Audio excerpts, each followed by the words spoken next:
people might join as we go through, but I don't want to keep you longer than promised. So I'll kick off. So my name is Flora O'Brien. You've probably had several emails from me already, so apologies about that. But I am managing the Growing Green programme, and we'll do introductions in a second.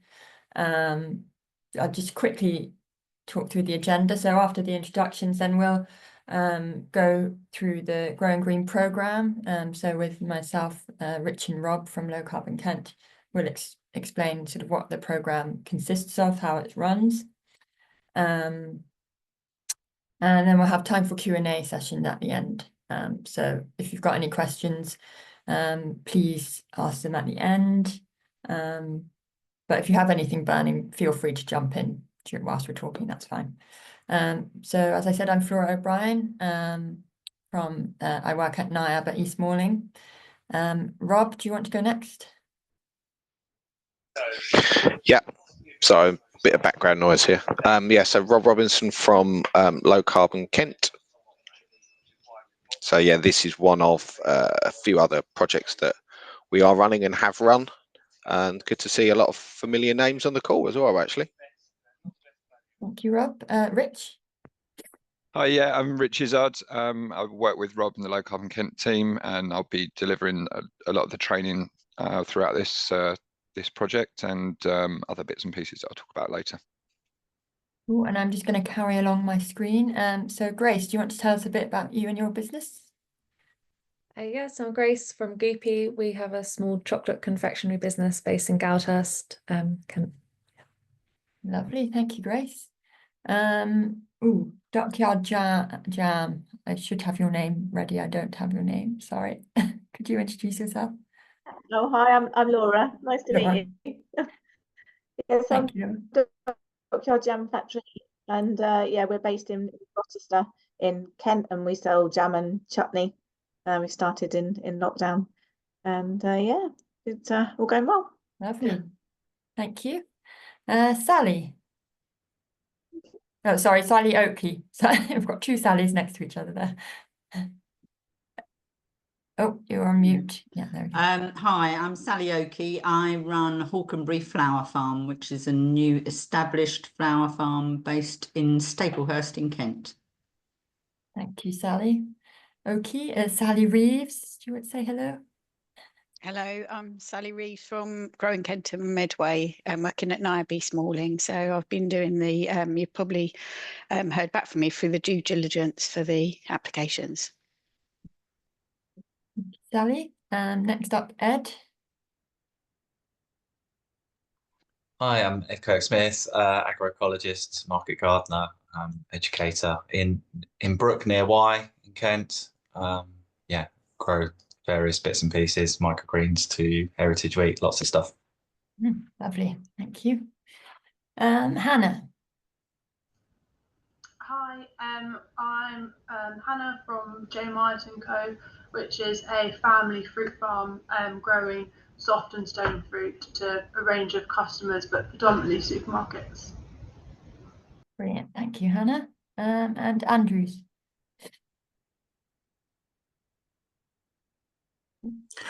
My name is Andrews from Sunlight Development Trust.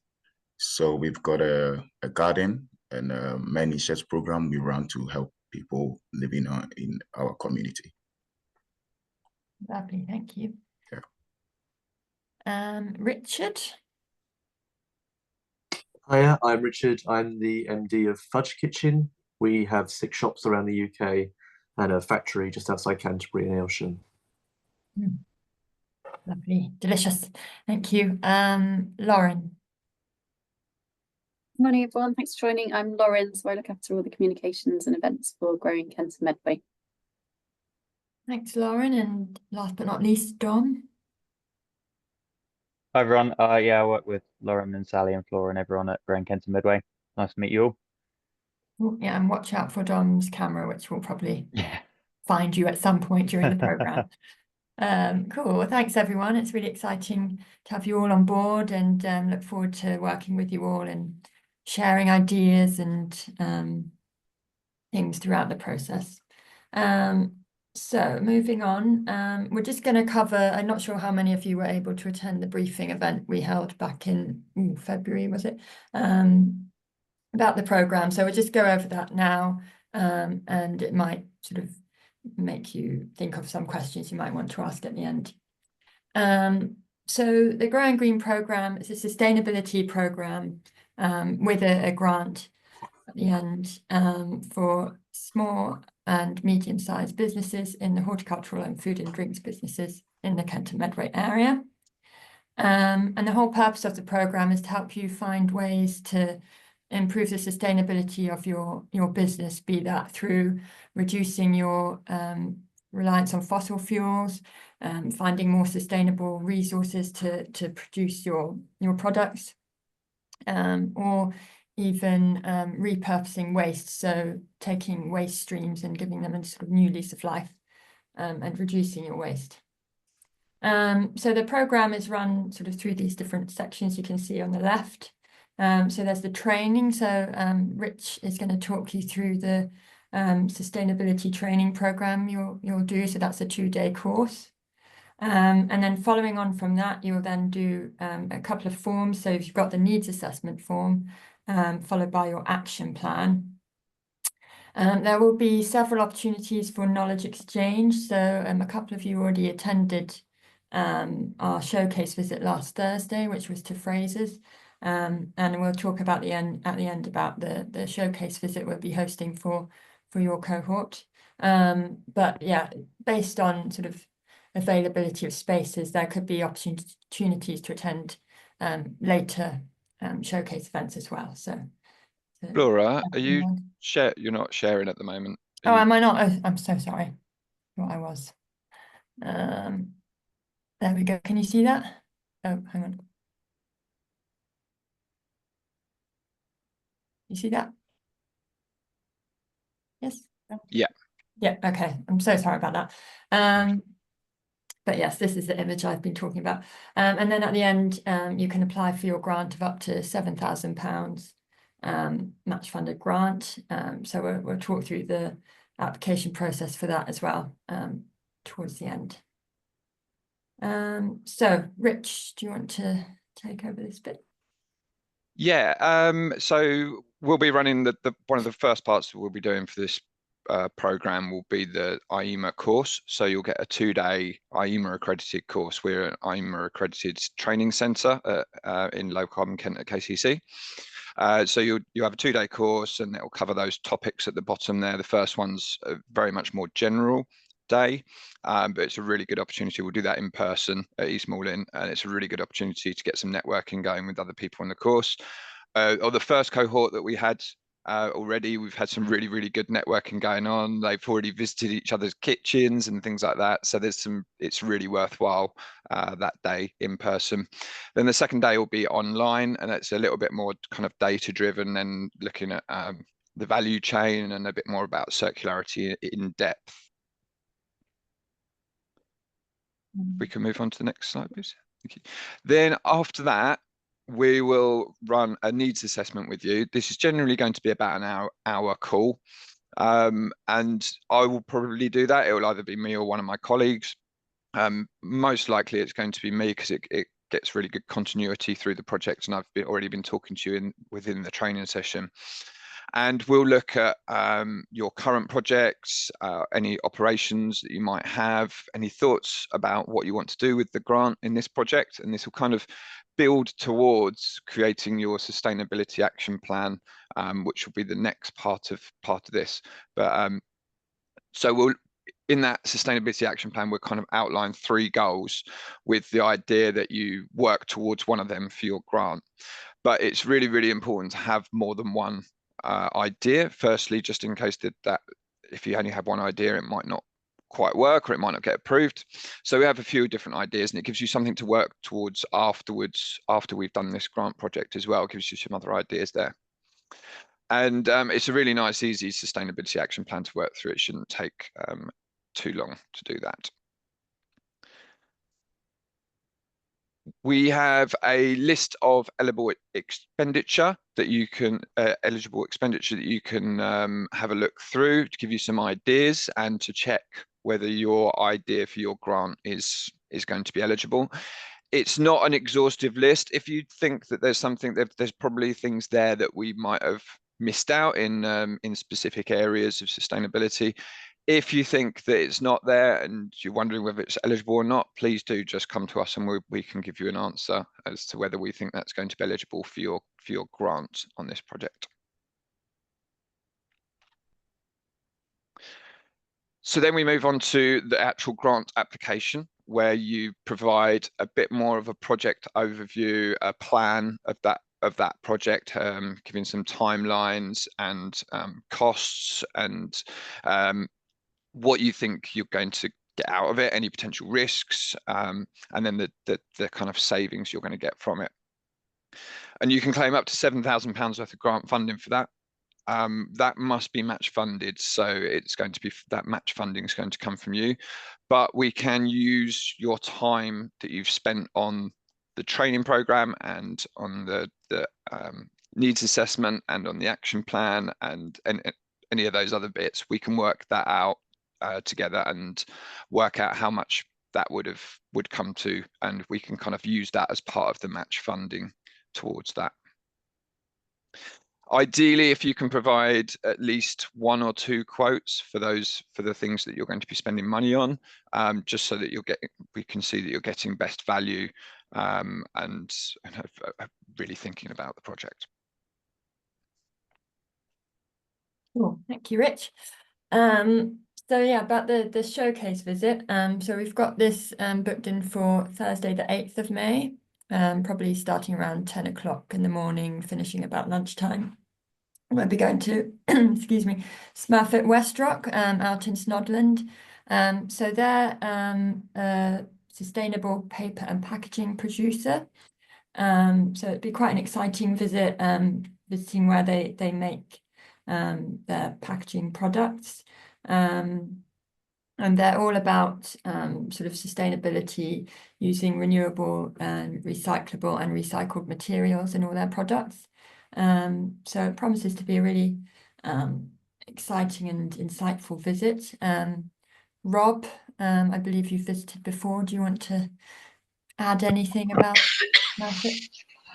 No, I suppose one of the things that come out of that visit, there were a few firms that were actually looking at specific packaging improvement opportunities, and obviously now there's a lot more focus. This was from the pilot back in 2022, was it? We did it. Yes, there's obviously a lot more focus, and then there's extended producer responsibility. So there are things that firms are going to need to look at, especially if you're looking to expand. So yeah, it might be quite a useful useful opportunity to speak to a large professional firm on what opportunities might be there for you. But yeah, it's not sales patter. It's going around a factory, seeing how some of the processes work.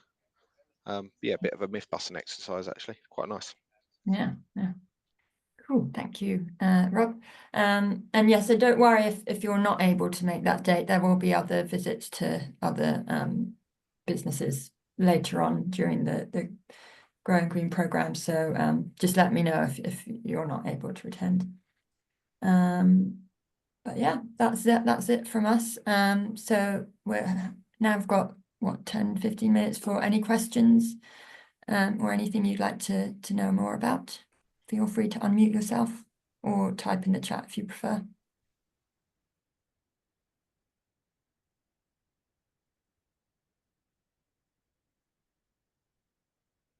Silence.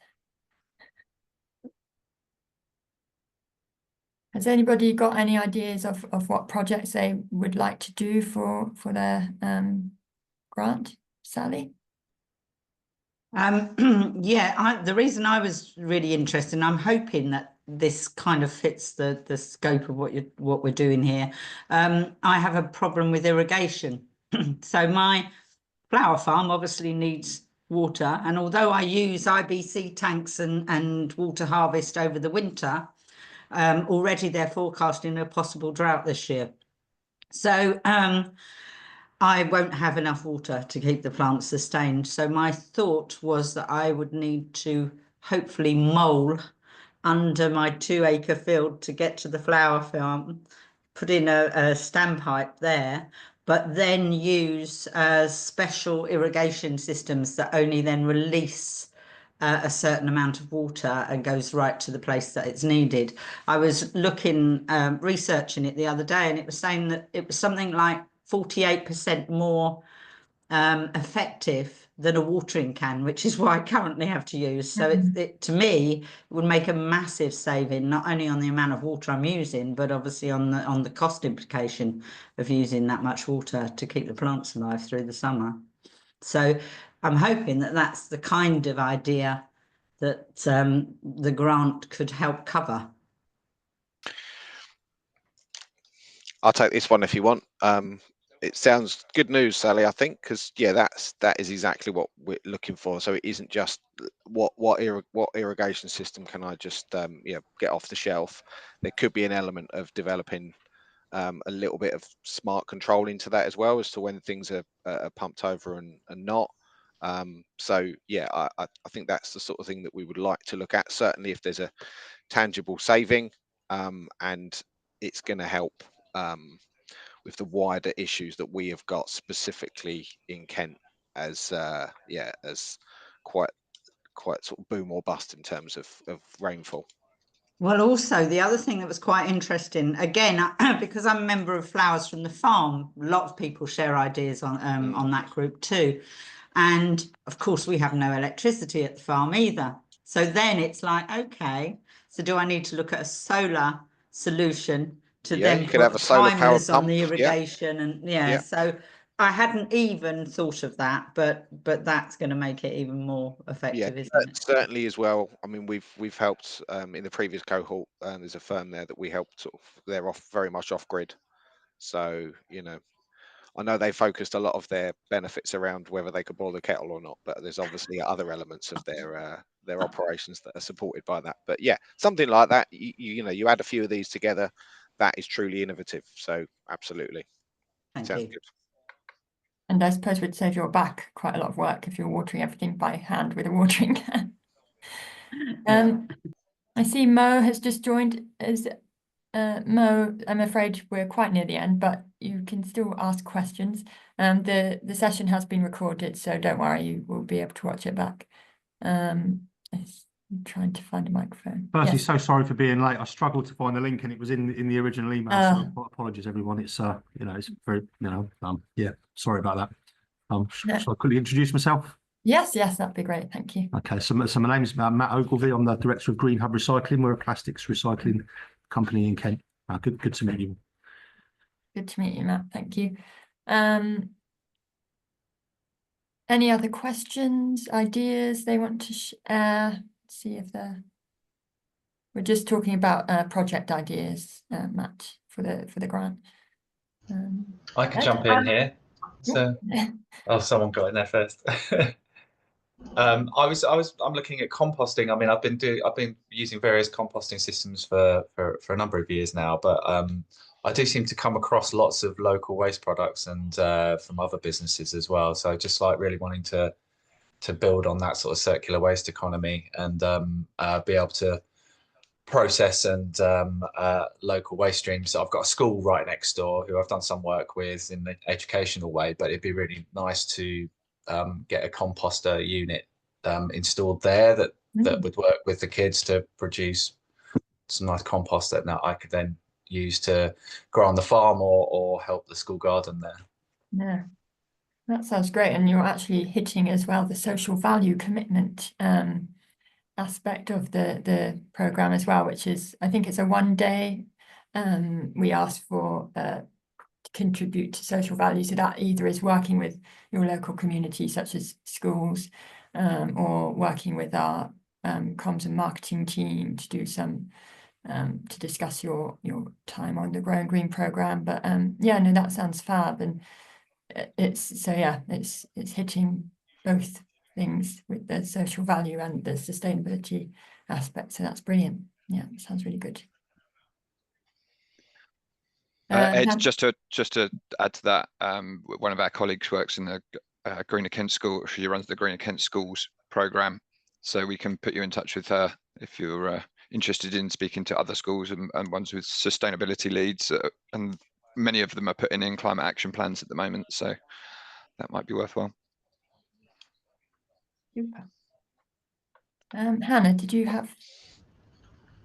Yeah, just a question, because we were lucky enough to be involved in the pilot in 22, and that was, we did irrigation and got a float switch onto a natural pond that we have, so we're pumping out of that. I've got like a 3-stage plan of where we want to expand that project.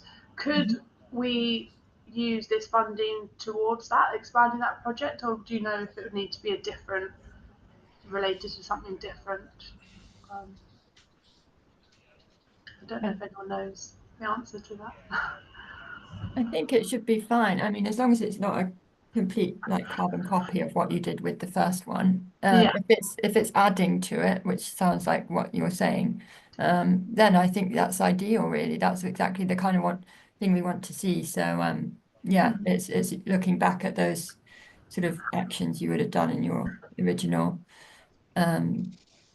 pilot study with the 3 actions. And yeah, sort of. Yeah, just to echo that, this is about progression rather than duplication. So yeah, if it's an extra stage, great. And I suppose it's also worth everyone on the call being aware that, you know, if they have got a few stage sort of projects in mind, that's something that Rich can pick up on.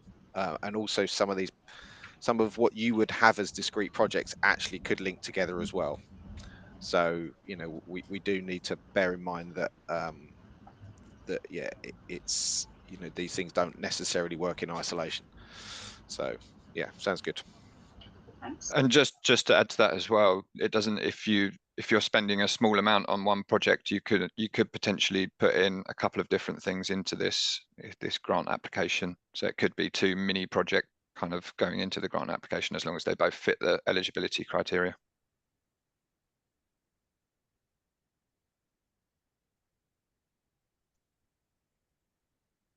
Any other questions, ideas, concerns?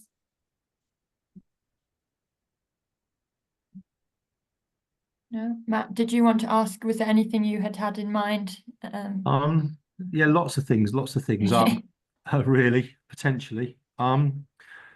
Is kind of energy efficiencies and things like that, would that kind of fall within this? Because I mean, one of the things we're looking at is increasing the size of our machines, which would help reduce our energy bill, which would obviously, you know, contribute to reducing CO2 and these kind of, but I don't know if that's, you know, it's a little bit bland, isn't it, really? In some, it's not an innovative thing, is it? So that's one of the things we're thinking about. Got other ideas in terms of more interesting innovations. I'm working with an engineer, and we were looking at developing an automatic saw for cutting plastic reels and these kinds of things. We're a plastics recycling company, as I mentioned. Yeah, so I'm not 100% sure at the moment. Is that okay to not be 100% sure at this stage? I'm assuming it is early days, right? No, that's the thing, Matt. That the idea of this, it is about innovation and embedding innovation, but actually you'll notice from, you know, eligible expenditure, what's standard in one business might not be standard in another business or another industry or sector. So, you know, it's sort of almost normalizing some of the sort of energy efficiency improvements. But like you say, if some of it is linked to some R&D, and actually, will this work in this scenario? How can we best work? You know, I know a lot of the rationale for you guys being engaged and involved in this program is how best to sort of accommodate needs of some of your customers and local waste streams or resource streams. So yeah, anything that's going to be sort of positively impacting that tangibly with an element of innovation, then absolutely, yeah, that's something that we can look at. I think Rich might have his work cut out when he has your call, Matt. Yeah, maybe. Cheers, Rob. Hello, Richard, by the way. Oh yeah, you're right. All right. I think that's me. Thanks, Flora. Yeah, hello. Hi, Andrews. Yeah. So we've got a community garden we run, and we are looking to expand that to Swale. Now, I would like to know, can we use some of these grants for that, or it should be spent on an already established project? I don't know if you understand what I'm trying to say. So you mean to help fund the setting up the new site? Yes, setting up, yes. I think we'd probably need a little bit more to maybe do that a little bit later on. We can talk about that either the first training session or in the needs assessment and that stage, just to see, you know. Okay. But it sounds like there could be something there, definitely. All right. Thank you. Yeah, I think it's addressing sort of the sustainability angle of it. Then yeah, as long as should be good. Right, well, it's 1 minute to 10. So any final questions? Oh yeah, can I just say my one? Yeah. Sure. So we're looking to kind of get into fulfillment later this year. So for me, it's like all the packaging. I struggle with that. So I'd quite like to just get our packaging designed, make it more sustainable and everything in it, like what kind of what sort of options are there, whether we can have a box where we don't have to use like the packaging tape, and also the labeling as well, making that more sustainable. I've tried in the past, but you tend to find you put it in the fridge and then the ink runs and stuff like that. It's just really hard to try and find the right sort of materials. So for me, it's about like all the packaging and the boxing and fulfillment, and finding companies out there that you know, are kind of like environmentally friendly and getting that product from A to B in the best way. So I kind of really want to look at that this year, because we're looking to go more nationwide. So I don't know if that's covered under this, but that's what I'm kind of. Yeah, that definitely packaging is definitely one of the things. I think also there's the wider is it Growing Kent and Medway work with University of Kent on the Sustainable Packaging Forum, so there will be links via that as well that will you'll be able to access and tap into. Okay, excellent. Yeah, and we've had a previous in the pilot. There was one business who there was a bottle return scheme. Yeah, a few of those, he but was removing the plastic labels and printing directly onto glass as well. So could link up with him. Yeah. Yeah. Thank you. Cool, no problem. Okay, well, if that's everything, thank you all for joining. I believe, the recording will be sent out shortly afterwards, so you can watch it back if you want. But get in touch if you have any other questions. Otherwise, we'll see you at East Malling for the first day of your IEMA training on the 22nd. And I'll be sending out instructions for getting there, directions and further details on that soon. Thanks, Paul. But yeah, thank you all. Yeah, thank you.